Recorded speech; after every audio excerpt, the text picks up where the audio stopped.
Dr. Lisa Mercer stared out the viewport of the United Earth Alliance vessel Horizon. The stars looked different from here, at the edge of what humans called the Orion Arm. After 20 years of studying alien biology from limited samples, she was finally going to meet real living representatives of the Galactic Council. "Nervous?" asked Admiral Frank Peters, coming to stand beside her. Lisa nodded. "Wouldn't you be? Everything we've worked for comes down to this meeting." The Admiral's weathered face showed the hint of a smile. "I've been in the military for 40 years. Being nervous keeps you alive." The Horizon had traveled for 3 months to reach the neutral meeting point. The ship represented the best of Earth's technology, sleek, powerful, and equipped with humanity's first functioning faster-than-light drive. It had taken decades to develop after scientists had discovered unusual metal fragments in the Atacama Desert, clearly not from Earth. That discovery had changed everything. "They're here," called out Communications Officer Alicia Wright from her station. The main view screen activated, showing a massive vessel appearing from what looked like a tear in space itself. It was at least 5 times larger than the Horizon, with an organic-looking design that resembled a giant sea creature more than a spacecraft. "Receiving transmission," Alicia said, her fingers dancing across her console. "Translators are active." The screen shifted to show a being unlike anything Lisa had prepared for. It had 12 eyes arranged in 3 rows across what seemed to be its face.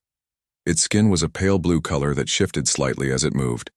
When it spoke, multiple mouths opened and closed in a coordinated pattern. "Greetings, representatives of Earth," the translator rendered in a neutral voice. "I am Ambassador Zexvul of the Zaltari Dominion, speaking on behalf of the Galactic Council. We welcome you to this preliminary diplomatic exchange." Admiral Peters stepped forward. "Ambassador, I am Admiral Frank Peters of the United Earth Alliance. We are honored to meet with the Council and hope this marks the beginning of beneficial relations between our peoples." The ambassador's many eyes blinked in an unsettling pattern. "Indeed. We have been observing your world for some time. Your rapid technological advancement is noteworthy." Lisa didn't miss the pause. During her diplomatic training, she had learned that pauses often meant more than words. She stepped forward, standing beside the Admiral. "I am Dr. Lisa Mercer, Earth's lead xenobiologist. We have much to learn from the Council, and we hope to contribute our own unique perspectives to galactic society." The exchange continued for several hours. The Zaltari invited a delegation from the Horizon to board the Council vessel, which they called the Voice of Harmony. Admiral Peters selected a team of 12 humans, including Lisa, Security Chief Ben Howard, Engineer Maria Rodriguez, and other specialists. The interior of the alien ship was surprisingly comfortable for humans, with gravity similar to Earth's and breathable air. The delegation was led through curved corridors that seemed to pulse subtly with light. "The Council chamber awaits," said their Zaltari guide. "Representatives from 7 founding species are present to evaluate your application for observer status." Lisa exchanged glances with Ben. The security chief's hand rested near his sidearm, though they had been assured weapons wouldn't be necessary. "Something feels off," he whispered to her. "They're being too accommodating." Lisa nodded slightly, but kept her diplomatic smile in place. "Let's reserve judgment until we see more." The council chamber was a vast circular room with raised platforms arranged in a semicircle. On each platform stood representatives of different alien species. Some were vaguely humanoid, while others were completely foreign in form. One appeared to be a collection of crystalline structures that chimed when it moved. Ambassador Zexvul took a position in the center of the chamber. "Esteemed council members, I present the delegation from Earth, a developing world from the outer spiral arm." What followed was a 3-hour session of questions directed at the human delegation. They asked about Earth's governments, technological capabilities, cultural practices, and resource management. Lisa noticed that many questions focused on Earth's military capacity and conflict history. When the formal session ended, the human delegation was escorted to comfortable quarters aboard the alien vessel. The Horizon maintained position nearby, With regular communications checks every hour. They're assessing us, Admiral Peters said during their private debriefing. But for what? Lisa reviewed her notes.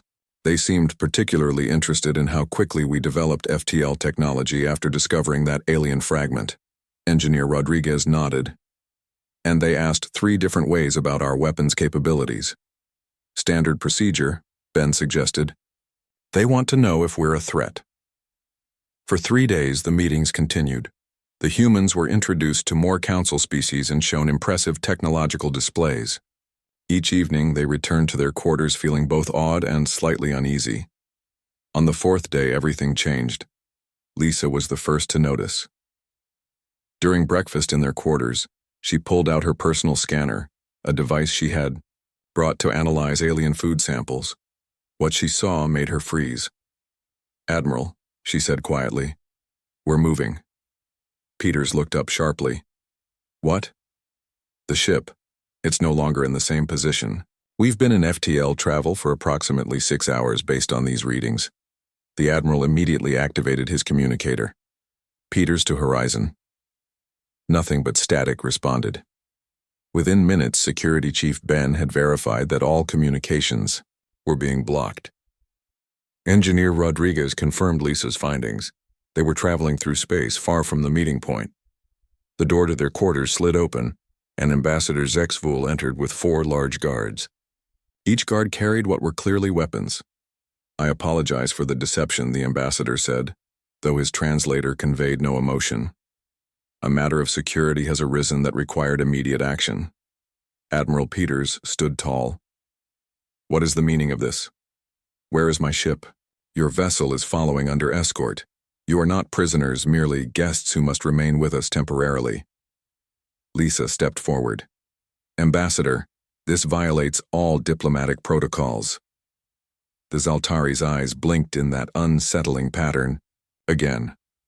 "Dr. Mercer, protocols exist to protect stability. Your species represents a potential destabilizing force in galactic politics." "How?" demanded Peters. "Your development curve is abnormal, dangerous. Most species take millennia to progress from basic tools to space travel. You achieved it in mere thousands of years, from primitive combustion engines to FTL in less than 2 centuries. The ambassador's multiple mouths formed what might have been a grimace. "The Council has voted. Earth will be quarantined until your development can be properly assessed and managed." The humans stood in stunned silence as the meaning became clear. They weren't being welcomed to the galactic community. They were being caged. "And if we refuse this quarantine?" Admiral Peters asked, his voice dangerously quiet. "You misunderstand," said Ambassador Zexvool. "It is already done. A containment fleet surrounds your solar system as we speak. Your planet is isolated, for your own good, of course. As diplomatic imprisonments went, it was politely executed. What the Council failed to understand was that humanity had never responded well to cages, no matter how elegantly constructed." Lisa caught the Admiral's eye and saw the same thought reflected there. This wasn't the end of Earth's first contact story. It was just the beginning. 18 months had passed since the quarantine began. Earth's diplomatic vessel Horizon had been allowed to return home, but with a grim message: humanity was now cut off from the stars.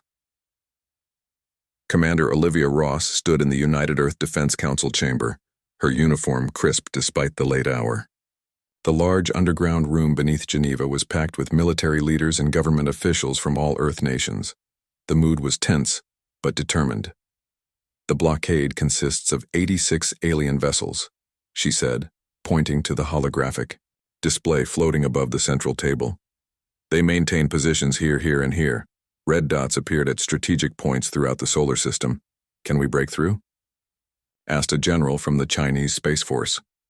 Olivia shook her head. "Not with conventional means. Their technology still exceeds our visible capabilities." She emphasized the word visible, and several knowing glances passed among the council. Members. President Gregory Martinez leaned forward, the light from the hologram casting shadows across his face. "And our special projects?" This was the real reason for the meeting. For 18 months, Earth had put on a show of resigned acceptance. News broadcasts spoke of peaceful cooperation with the protective oversight of the Galactic Council. Official communications with the blockade were respectful, even friendly. But behind this mask of compliance, humanity had been planning. Dr. Nathan Blackwood stepped forward. The former MIT physicist had spent the last year on Mercury, where the extreme conditions and proximity to the sun provided both energy and natural shielding from alien sensors. "Project Thunderclap is ready," he said simply. A murmur went through the room. President Martinez nodded for him to continue. "During the diplomatic exchange, we collected considerable data on their technology," Dr. Blackwood explained. "Their ships use energy shields designed to deflect plasma, lasers, and other directed energy weapons. This makes sense. Most advanced civilizations abandon kinetic weapons as primitive." He tapped a control, and the hologram changed to show technical schematics. "But we humans never fully abandoned the art of throwing rocks really fast." The display showed what looked like simple metal rods.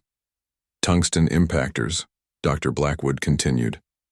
"No explosives, no advanced guidance, just dense metal cylinders with minimal steering capabilities. When accelerated to a fraction of light speed, they carry enough kinetic energy to penetrate any known shield technology." Admiral Peters, who had been silently watching from the side of the room, finally spoke. "How many do we have?" 300, replied Dr. Blackwood. "Hidden throughout the asteroid belt and the outer system, they've been deployed for months. The aliens never noticed because they were looking for energy signatures, not simple metal objects." Commander Ross took over again. "Additionally, we've been building ships. The shipyards on Mars, Venus, and throughout the belt have been working at maximum capacity." The hologram changed to show spacecraft unlike anything Earth had publicly acknowledged possessing. 200 vessels, built specifically to exploit the weaknesses we identified in Council technology. No energy weapons, just railguns, kinetic missiles, and drone swarms. President Martinez looked around the room. "This is the moment we decide. We can continue under quarantine, hoping they eventually lift the restrictions, or we can act." The room fell silent. What they were contemplating wasn't just breaking a blockade. It was potentially starting an interstellar war against a coalition of species with vastly more experience and resources. Admiral Peters stepped to the center of the room. "I was there when they imprisoned us.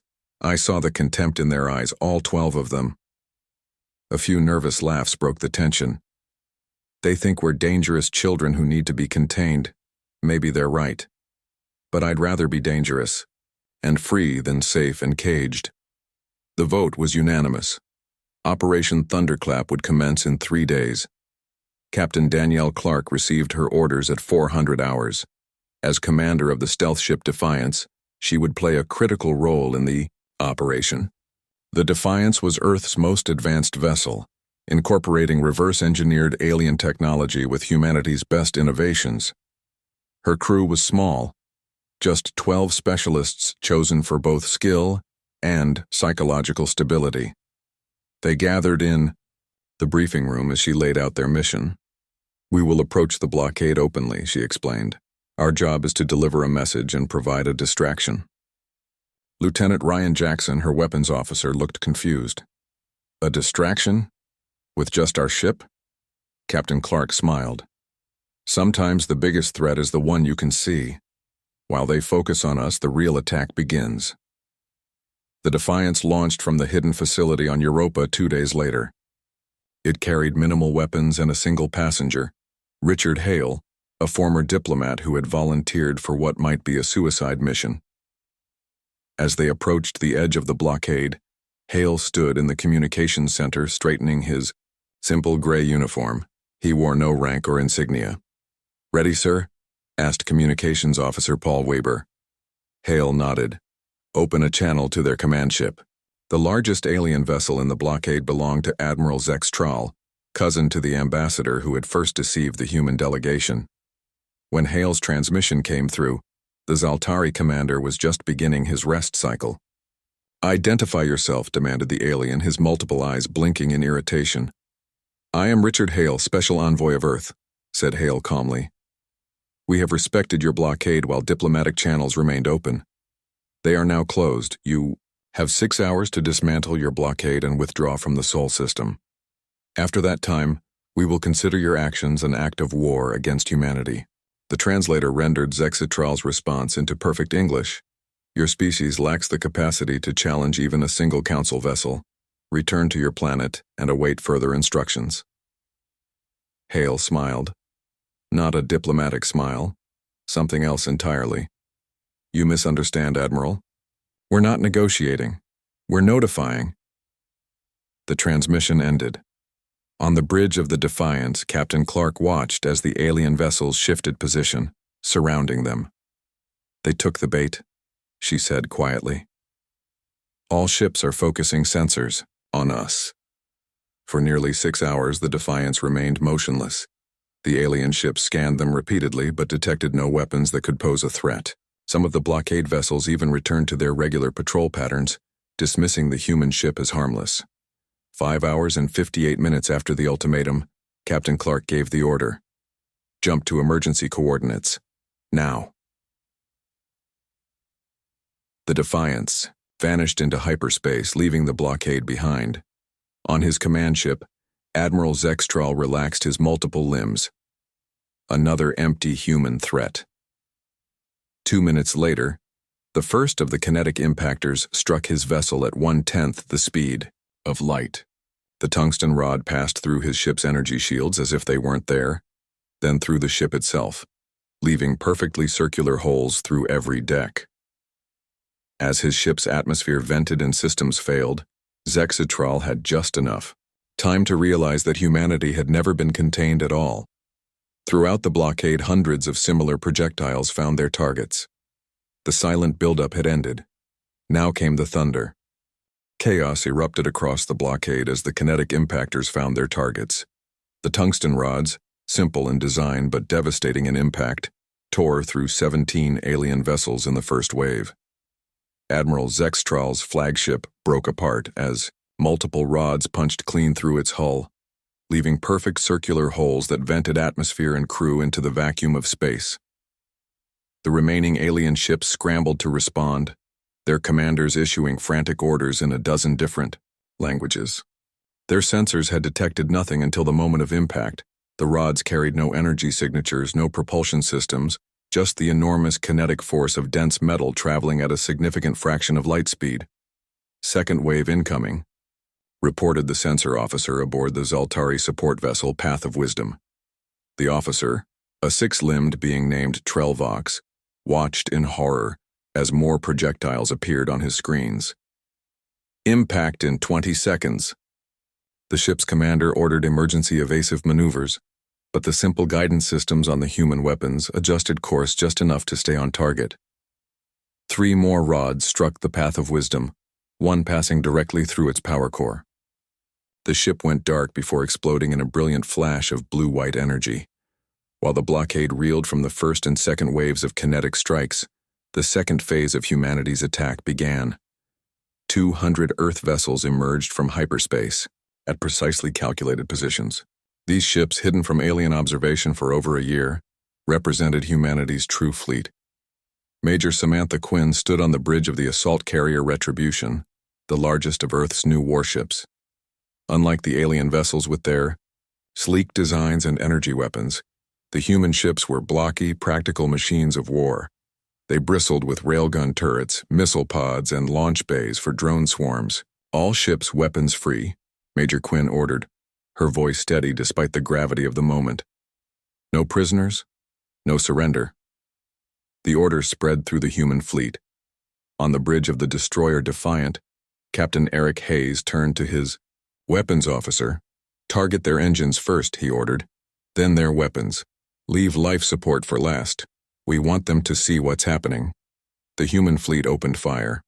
Rather than the elegant energy beams the Council species preferred, humanity unleashed a storm of physical destruction. Railguns accelerated metal slugs to incredible speeds. Missiles carrying fragmentation warheads targeted vulnerable areas of alien ships. Drone swarms, each unit no larger than a human hand, swarmed toward enemy vessels to attach themselves to hulls and detonate with precision. The Council fleet, trained for elegant energy duels between shields and lasers, found themselves facing an enemy fighting with methods they considered obsolete. Their shields, designed to disperse energy attacks, provided almost no protection against objects carrying pure kinetic force. One by one, alien ships were crippled or destroyed. Some attempted to flee into hyperspace, but the human fleet had positioned itself to cut off escape routes. Others tried to fight back, their energy weapons scoring hits on human ships but causing less damage than expected. Dr. Nathan Blackwood observed the battle from a secure command center on Mars. 6 months earlier, he had led the team that developed a new type of armor for Earth's warships, a composite material that could absorb and diffuse energy attacks far better than anything the aliens used. "They're fighting the last war," he commented to his colleague, Dr. Laura Chen. "They evolved beyond kinetic weapons because their shields made them obsolete. We never had those shields, so we kept perfecting what we had." The battle raged for 3 hours. Human casualties mounted as alien energy weapons occasionally found vulnerable points in Earthship designs. The destroyer Vigilant was lost with all hands when a lucky shot from a Council cruiser struck its ammunition storage. The carrier Dauntless suffered severe damage but remained in the fight, its crew battling fires and hull breaches.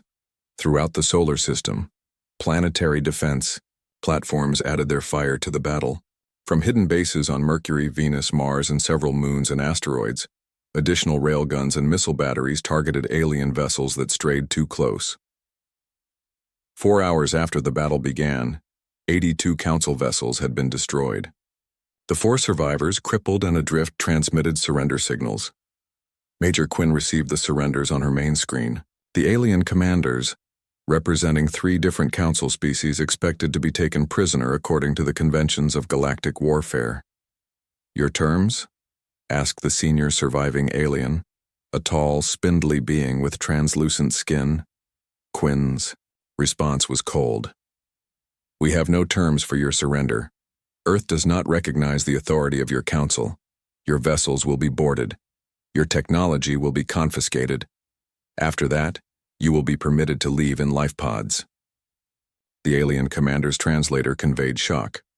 "But the Council conventions require—" "We are not signatories to your conventions," interrupted Quinn. "You brought this war to our system. Be grateful we're allowing survivors at all." The boarding operations were swift and efficient. Teams of Earth Marines wearing heavy armor and carrying weapons designed specifically for close-quarters combat against alien physiology secured the damaged vessels.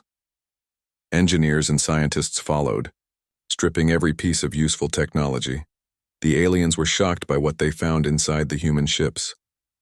While the Council species had developed highly specialized roles, soldiers who could not perform technical tasks, engineers who could not fight, the human crews switched seamlessly between combat and repair duties.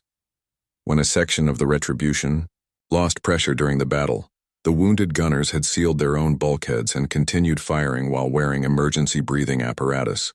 "They fight like cornered animals," one Zaltari officer told his interrogator. "No species battles this way anymore. It's primitive."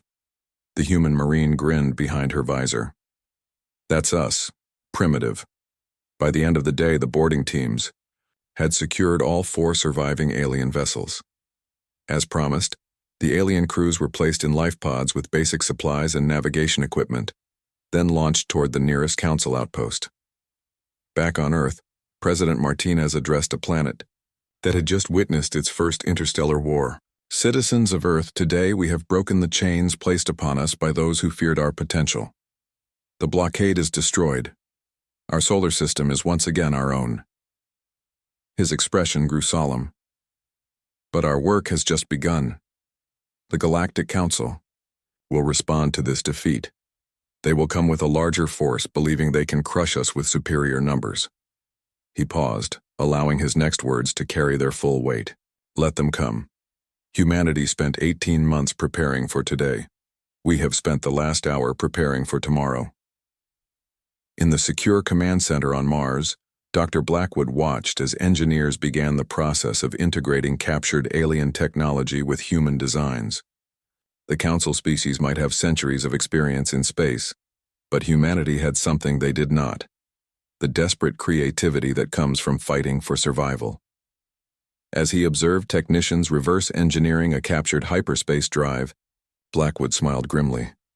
The council had tried to cage humanity. Now they would learn what happens when the cage breaks. News of the blockade's destruction spread across the galaxy like wildfire. The Galactic Council, an organization that had maintained peace among its member species for over 2,000 years, had never suffered such a decisive defeat. The 4 surviving alien crews reached the nearest council outpost 3 weeks after the battle, bringing with them detailed accounts of humanity's unexpected attack. On the council's capital world of harmonious unity, an emergency session was called. Representatives from all 57 member species gathered in the Great Chamber, a vast hall designed to accommodate beings of wildly different physiologies and environmental needs. High Elder Vexnar of the Zaltari stood before the assembly, his 12 eyes blinking rapidly in distress. As head of the Council's Security Committee, the destruction of the blockade fleet fell squarely on his shoulders.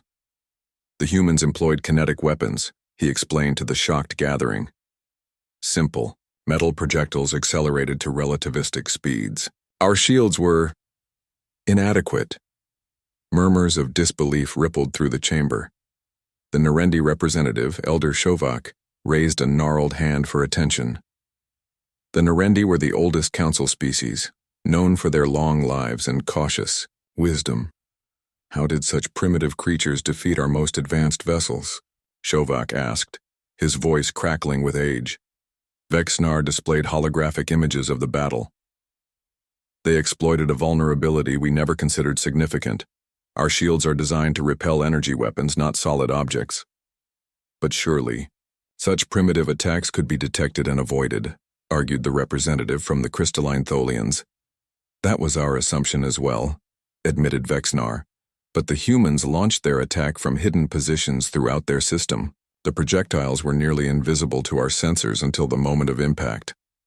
The debate raged for hours. Some species called for immediate retaliation, a full-scale military response to crush the human upstarts. Others urged caution, pointing out that any species capable of defeating a council blockade must not be underestimated. Elder Shovak eventually silenced the chamber with a sharp rap of his staff against the floor. Before we decide our response, he said, we should review all information. I understand the humans have transmitted a message to each of our homeworlds. The central holographic display activated, showing a human male standing before a backdrop of stars. It was Richard Hale, the same messenger who had delivered the ultimatum before the attack. To the Galactic Council, he began, his voice calm but firm. We regret the necessity of our actions, but not the actions themselves. The blockade has been eliminated. We have extracted the coordinates of every council homeworld from your vessel's navigation systems. The chamber fell silent. Stealing such data was a grave breach of council security protocols. Be advised, Hale continued, that we have already dispatched autonomous kinetic delivery platforms to the vicinity of each world. They will remain dormant unless activated. Outrage erupted throughout the chamber. Elder Shovak had to pound his staff repeatedly to restore order. We do not seek war, Hale went on. We seek recognition as equals, not subjects. The platforms are a guarantee of our security, not a threat, provided we are left in peace. Any aggressive action against Earth will result in consequences that cannot be undone. His expression softened slightly. We are willing to establish diplomatic relations with individual species who recognize our sovereignty. But understand this clearly. Humanity will never again allow itself to be caged. The transmission ended. The council chamber erupted in heated debate once more. The Zaltari demanded immediate military action, regardless of the human threat. The Narendi urged caution and verification. The Thulians, a species known for their pragmatic approach to diplomacy, suggested opening direct negotiations with Earth. Meanwhile, back in the Sol system, humanity was preparing for all possible outcomes. The captured alien technology had provided a treasure trove of new capabilities. Dr. Nathan Blackwood's team had already begun integrating hyperspace drive improvements into the next generation of Earth ships. 6 weeks after the battle, Major Samantha Quinn stood in a vast underground hangar beneath the lunar surface. Before her was the newest addition to Earth's defense fleet, the battleship Defiance II, twice the size of any previous human vessel. Captain Eric Hayes, now recovered from injuries sustained during the blockade battle, would command the new ship. He walked beside Quinn, examining the vessel's sleek lines. "She's beautiful," he said. "A perfect blend of their tech and ours." Quinn nodded. "Engineering estimates she's 3 times more powerful than anything the Council had in the blockade. We've incorporated their shield technology but kept our kinetic weapon systems. How many more are we building?" 20, Quinn replied, "plus another 100 smaller vessels. If the Council decides to test us again, we'll be ready." In the diplomatic wing of the newly constructed Earth Defense Headquarters in Geneva, Dr. Lisa Mercer watched a different kind of preparation unfold. After her return from the failed diplomatic mission 18 months earlier, she had been appointed Director of Alien Relations, a position that had seemed meaningless during the blockade. Now it was perhaps the most important job on Earth. "The Thulians have responded to our open channel," reported her assistant Jason Miller. "They're sending a representative, non-council affiliated." Lisa smiled slightly. "The first crack in their united front. Any word from the others?" "Nothing official, but our deep space monitoring stations have detected transmissions from at least 3 other species. They're talking among themselves, likely deciding whether to break with council policy." President Martinez entered the room, looking tired but determined. The past weeks had been a constant balance of military readiness and diplomatic outreach. "The council is splitting," he said without preamble. "Our intelligence suggests at least 12 species are considering independent relations with Earth." Lisa wasn't surprised. The council maintained control through the illusion of overwhelming technological superiority. We shattered that illusion. "Will they attack?" Jason asked. Martinez and Lisa exchanged glances. The president's expression was grim. "They're certainly discussing it. The Zoltari are pushing hard for military action, but our threat is credible. We did place kinetic platforms near their key worlds. Not as many as we claimed, but enough. A bluff backed by just enough." "Truth," Lisa mused. "Classic human diplomacy." The president smiled thinly. "We've dropped traditional diplomacy. Now we're playing by our own rules." 3 days later, the first non-council alien ship entered Earth orbit. The Thulian vessel was small, clearly designed for diplomacy rather than war. Its captain, a being named Zorthul, whose species resembled upright lizards, became the first alien to set foot on Earth soil with peaceful intentions. In the grand reception hall of the Earth Defense Headquarters, with representatives from all Earth nations present, Zorthul approached President Martinez. "The Thulian Collective extends greetings to humanity," the translator rendered. "We come seeking mutual understanding and beneficial relations, independent of council oversight." Martinez extended his hand, a gesture the Thulian had been briefed on. Their scaled fingers met in the first truly equal handshake between Earth and the stars. "Welcome to Earth," said Martinez. "We look forward to a long and productive relationship." As Lisa Mercer watched the historic moment, she realized that humanity had rewritten the rules of galactic diplomacy in just 18 months. The Council had tried to quarantine a species they feared. Instead, they had forced humanity to become exactly what they feared most: a power that could not be controlled. In the coming weeks, more alien ships would arrive, some seeking trade, others knowledge exchange, and still others military alliance. Earth was no longer isolated. It was becoming a hub of new galactic connections outside the Council's reach. 6 months after humanity's victory over the blockade, Earth had become a hub of alien activity. 17 different species had established embassies in the new interstellar diplomatic zone in Geneva. Trade agreements were being signed, cultural exchanges had begun, and Earth ships were now permitted to visit certain alien worlds. The Galactic Council, however, maintained its official position. Humanity was a dangerous, unpredictable species that threatened galactic stability. The Council's influence had weakened considerably as more member species chose to deal independently with Earth, but these Altari-led factions still held significant power. Dr. Lisa Mercer stood at the window of her office overlooking the new interstellar embassy complex. Construction crews worked around the clock, adding facilities for newly arrived alien delegations. Behind her, Jason Miller was reviewing the day's diplomatic schedule. "The Narendi ambassador requests a private meeting this afternoon," he said, "and the Thulians want to discuss expanding their trade agreement to include technology exchange." Lisa nodded. "The Narendi request takes priority.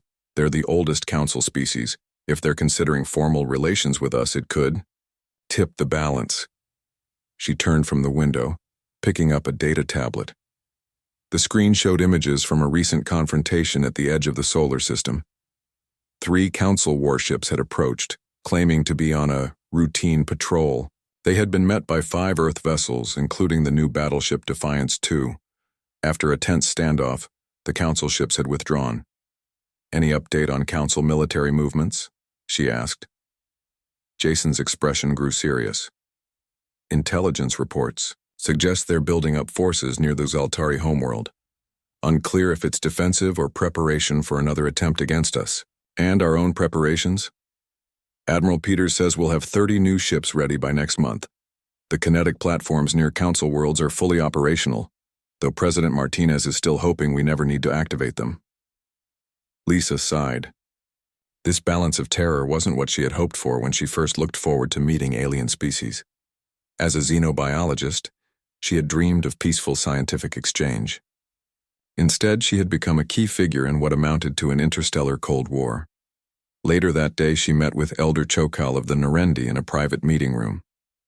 The ancient alien moved slowly, supported by a levitation device that compensated for Earth's gravity, which was stronger than his homeworld's. "Director Mercer," the elder greeted her, his voice translated by the small device at his throat. "I appreciate your time." "The honor is mine, Elder," Lisa replied. "The Narendi wisdom is legendary throughout the galaxy." The elder's skin, which resembled ancient parchment, crinkled in what Lisa had learned was a smile. "What most species call wisdom, we simply call the benefit of time. My species lives long enough to see the consequences of hasty decisions." He settled into a specially designed chair. "That is why I am here today." Lisa listened carefully as the elder explained his position. The Narendi Council had debated for months about Earth. Many still feared human unpredictability and aggression.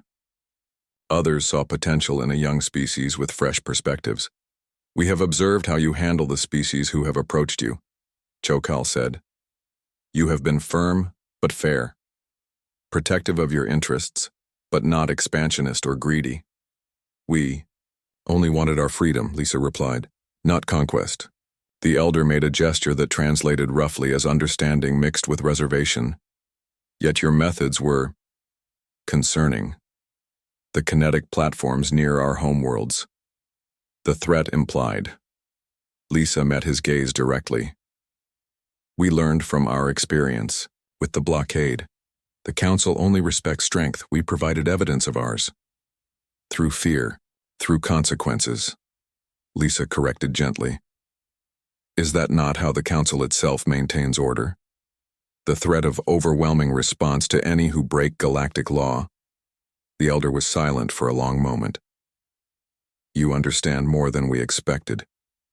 Yes, the Council's peace has always been maintained through the implicit threat of superior force. The difference," Lisa said, "is that we made our threat explicit. We don't want anyone to miscalculate."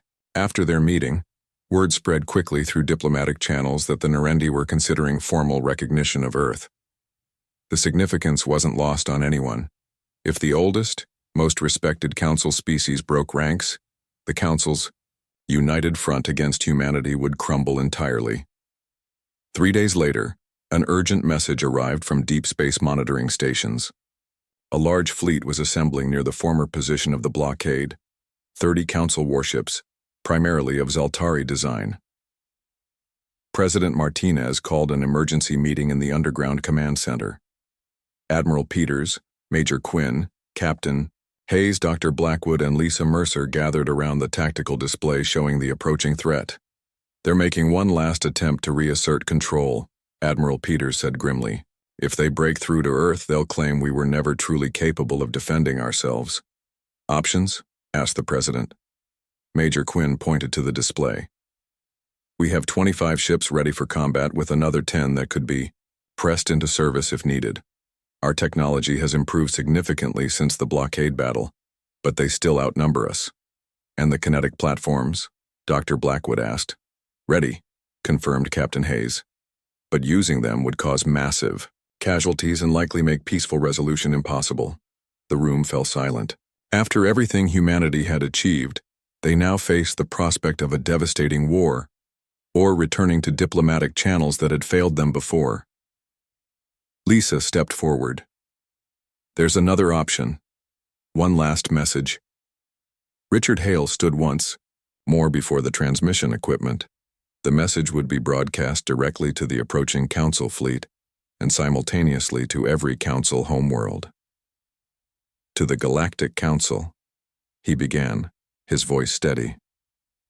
"We see your fleet approaching our system. We understand the message you're trying to send. Now understand ours." Behind him, the view screen activated, showing a live feed from orbit around the Zaltari homeworld.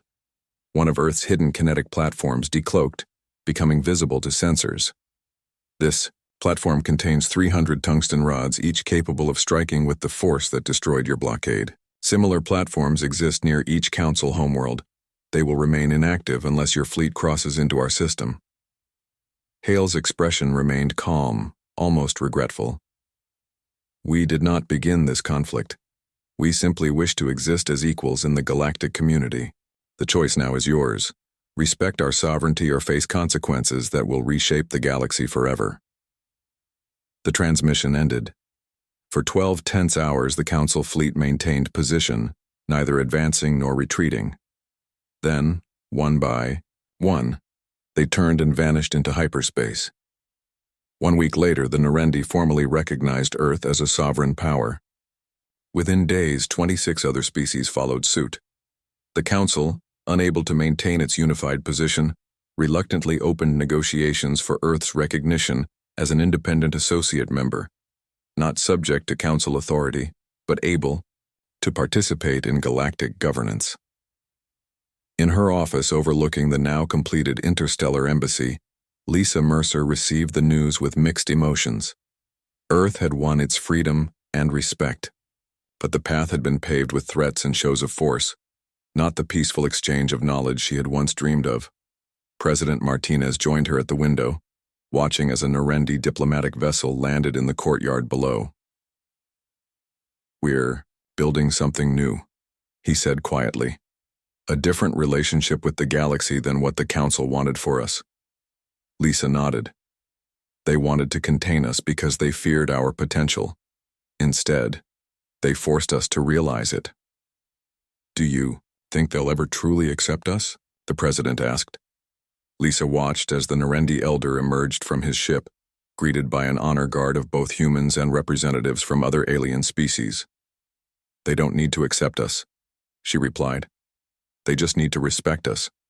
And, after what we did to their blockade, they'll never forget the day humanity dropped diplomacy and showed the galaxy who we really are." In the distance, Earth's first true interstellar vessel, the explorer ship Discovery, prepared for its maiden voyage. Unlike the warships that had defended Earth, this one carried scientists, diplomats, and cultural specialists. It would visit alien worlds not as a threat but as an ambassador. The galaxy had learned to fear humanity's strength. Now it would learn to value humanity's friendship, on humanity's terms.